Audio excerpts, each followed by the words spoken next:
For my passion project, I'm looking at incorporating phase change materials in winter clothing. So what is a phase change material? All materials change phases at given temperatures, but the reason phase change materials are selected are the specific transition temperatures. When a material transitions from one state to another, it either releases or absorbs heat, given the amount of order of the molecules in that particular phase.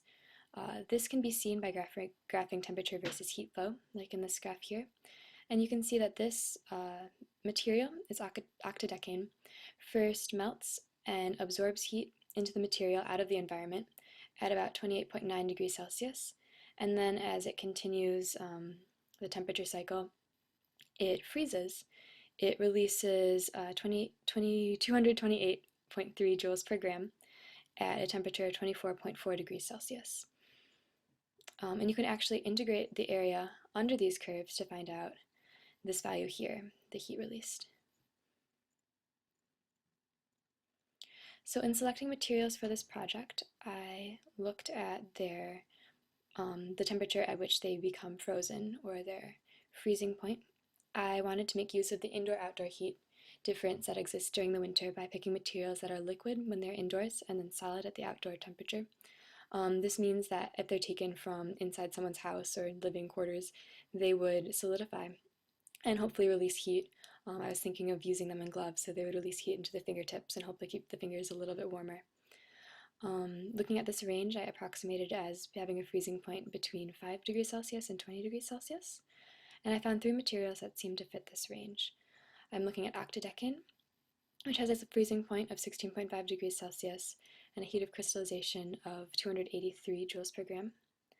Polyethylene glycol comes in a variety of molecular weights. The one that I'm looking at is 400 grams, or moles per grams per mole, pardon. This has a lower freezing point of about 9.8 degrees Celsius, and its heat of crystallization is also lower at 158 joules per gram. So these values here have asterisks by them because they were the values I used when choosing these materials. A team from MIT in 2002 did a similar experiment, I found out, and they had these values available. But I found out with my own DSC tests that the actual freezing points and heats of crystallization may be pretty far off of these, which is interesting. But because I used these values to select the materials, I thought they were important to include. I'm also looking at commercial paraffin wax. Paraffin wax has a freezing point of about 35 degrees Celsius, which is outside of what I consider the most useful range, but it gives off a great deal of heat when it freezes, and it's such a commonly available material that I thought there was something to be said for looking at it. So once I received my materials, I began testing. The characterization technique I'm using is DSC, or differential scanning calorimetry. And what the DSC does is it ramps the material through a set range of temperatures, and it graphs the heat that the material absorbs or releases as it changes these states. And it produces graphs like this one. We looked at this graph earlier, but you can see here octadecane is melting at 28.1 degrees Celsius and then freezing again at 25.7 degrees Celsius. And octadecane gives off about 240 joules per gram as it freezes. Here is polyethylene glycol. This one surprised me. It was pretty far off of the values that I'd seen other places, and so it has a freezing temperature of 6.2 degrees Celsius, and it gives off about 105 joules per gram.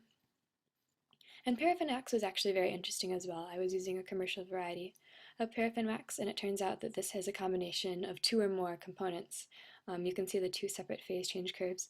So this is very interesting, but you can see that paraffin wax gives off very little heat as it changes state, and it actually looks like out here might be a bigger state change or bigger release of heat at around 50 degrees Celsius, but this is so far out of the usable range that it didn't seem necessary to run another trial and actually see how that was going.